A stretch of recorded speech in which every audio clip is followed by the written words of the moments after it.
It's the Flow Friday night sports show, repeated 8 a.m. till 10 a.m. on Saturday mornings. And don't forget the podcast, Flowman. You're all over the podcast. At Flow Sports, it is the place to get what you missed. If you've got a friend or somebody that says they didn't catch the sports show, you think it's worth catching up on, the podcasts are available at Flow Sports. They are. Ellis Gelios will be a star on the podcast. He's a star in general. Yes. Writes for Flow News 24, and he's on the line with us again.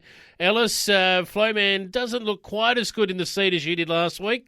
Great to be with you, fellas. Look, Flowman can dress any way he likes. I just want to say, though, I'm loving the way my Facebook algorithm's looking, guys. What's going on? We've got the market cornered. Shh, don't. Mark will be listening. Mark will be listening. He'll be looking out for those random rogue news outlets. Shoot them all down. Yes, and I reckon, talking about random, what about the Ellis Gelios last week with the suit on, if you don't mind, on the Friday night sports show?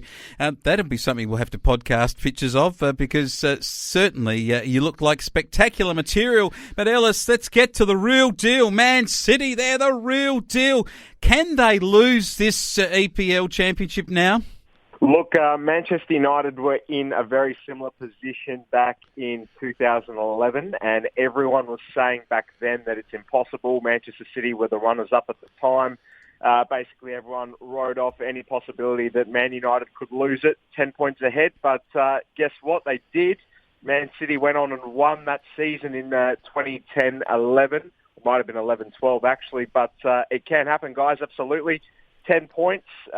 Look, it's not the biggest of margins that we've ever seen, but I think given the era that we're in and the way that Manchester City are just unsurpassable at the moment, I think it's very much almost home and hosed at this point, I'd say. All right, I'm going to say about their loss ratio. 17 wins, 5 draws, and just the 2 times they've tasted defeat in a whole EPL season. That is sensational stuff. Absolutely, Pep Guardiola. Look, there was a bit of a jittery start going on in Manchester for both sides, really, but Manchester City in particular. Pep Guardiola was coming out really agonising over the scheduling that we had. Obviously, not a very big break between the end of last season and the beginning of this season. But they've gotten on with it just very quietly in the background whilst Liverpool fans have been moaning. And we've had a few other clubs coming out from the woodwork like Leicester City and Chelsea. We obviously know all about their struggles too. But look, City have gotten on with it quietly, and during that real frantic Christmas period, I think they really got a good run together, and since then it's really boded well for them. And, at this point in time, I think it would be a massive bottle job for them not to go on and win it. We know Liverpool were in a similar position back in 2013-14. And a lot of us were saying at that time that, particularly with the way that they were playing, that there was no chance they'd lose. And that did come back to bite a lot of us because they did, of course, go on and lose to Man City that season. But I think no chance. I think Man City, they've got a home and hose this year. No question about it. Frank Lampard sitting at home watching his old boys rise to 4th on the ladder. They beat Newcastle 2-0. And we talked about Chelsea last week. I wanted to talk about the other club in that fixture, Newcastle. Now, they are teetering very, very close to the relegation zone. Yes, look, Newcastle United have had a very indifferent season once again. We know there's a lot of question marks over, whether Steve Bruce, the manager there, is really capable of putting together a side that can play an exciting brand. And we know that the Novocastrians up there in Tynecastle are a very passionate bunch. They're the only big club for miles and miles in the northern region of England, and the expectations are very big there. The issue is that the manager there, Steve Bruce, is really quite hamstrung through this predicament that they're in with their owner, Mike Ashley. He's very unpopular, but he's notorious for not getting a negotiation over the line to sell the club. There's been a list of big suitors in to buy Newcastle. Obviously, we know that Mike Ashley, the owner of Sports Direct, does not enjoy parting with a penny these days when it comes to popping up the transfer kitty for Newcastle. So he's been trying to sell them for a long period of time, and most recently they looked to be done with a Dubai investment group. But again, that didn't happen, so Newcastle fans will bemoan that. They call him Mike Cashley. Look, a few more frustration, a few more sort of years of frustration on the horizon for Newcastle, I think. Yeah, and if you look at this fixture for this round, Fulham, who are the guys in the relegation zone at the moment on 19 points, Newcastle 25, so they're within 2 games basically. Fulham have the bottom side this week, and if you don't mind, Manchester United are the team that awaits Newcastle, so that could bring them within 1 game of relegation, and we thought this was done. We did. Look, you never know with Manchester United, of course. You can't forget the fact that just Monday gone, they bottled a massive game against West Brom, who no one's fancying to do anything this season at all.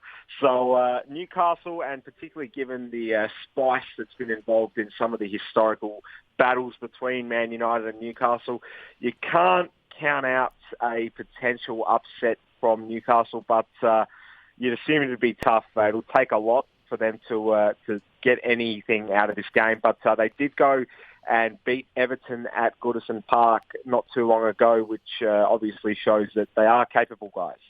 That is true. Let's move to the A-League back home. And the big slide is your Adelaide United, Ellis. The Reds absolutely towed up by MacArthur 4-0. They slide down to 8th on the ladder now, Adelaide United, and that might be the last time they see top 6 action.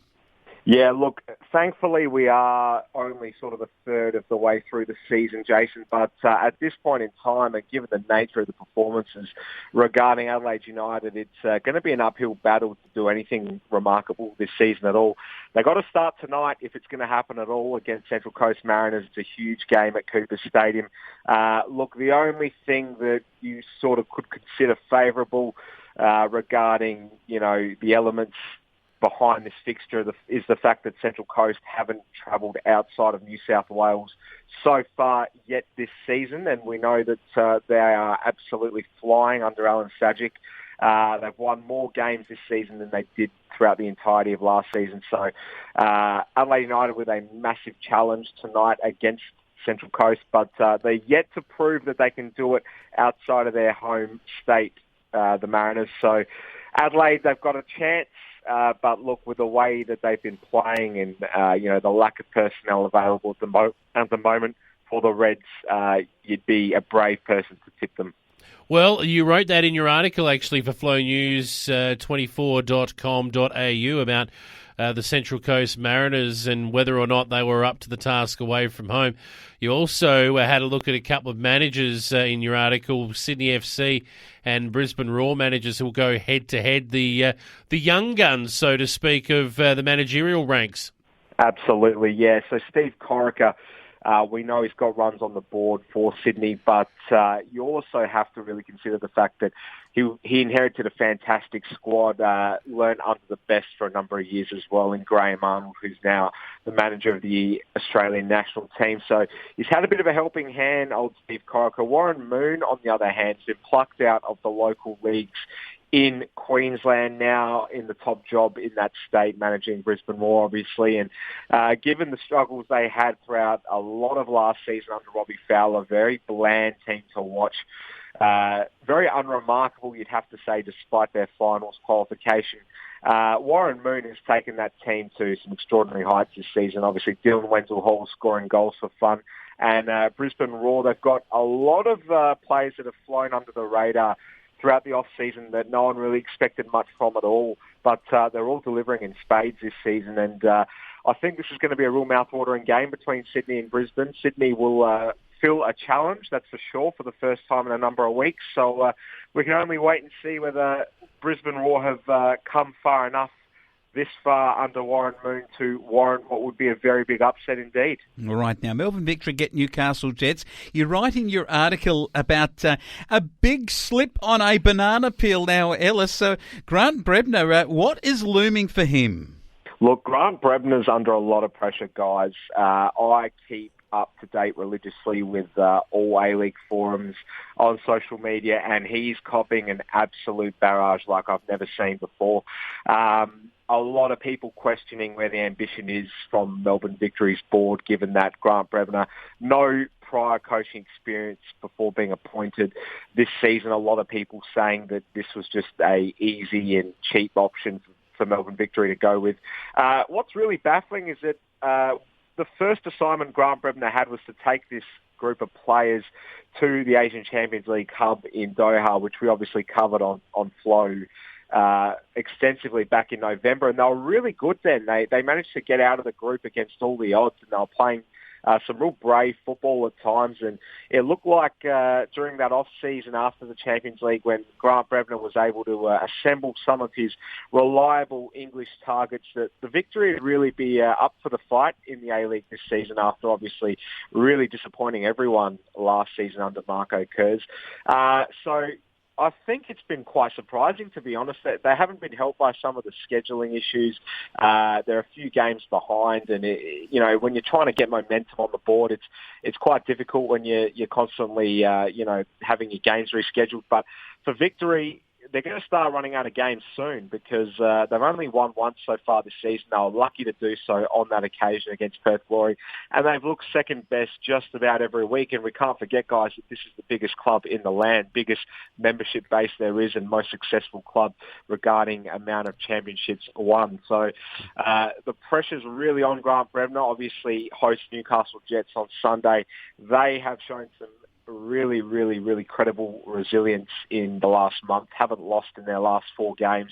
And given where both of these clubs should be, yet they're at opposite ends of where we'd all expect them to be, you can expect that the Brebner out banners will not be going home anytime soon if Victory don't at least get a point. But really, Grant Brebner knows he needs to win this game. Couldn't happen to a nicer club, but that's it. We'll leave that there. No, I can't say that. Leave that alone. Ellis, love your work, mate. FlowNews24.com.au. Check out Ellis's article there, and we will catch up with you again next week. Enjoy the football. Keep up the great work, guys. Speak to you then. Thank you.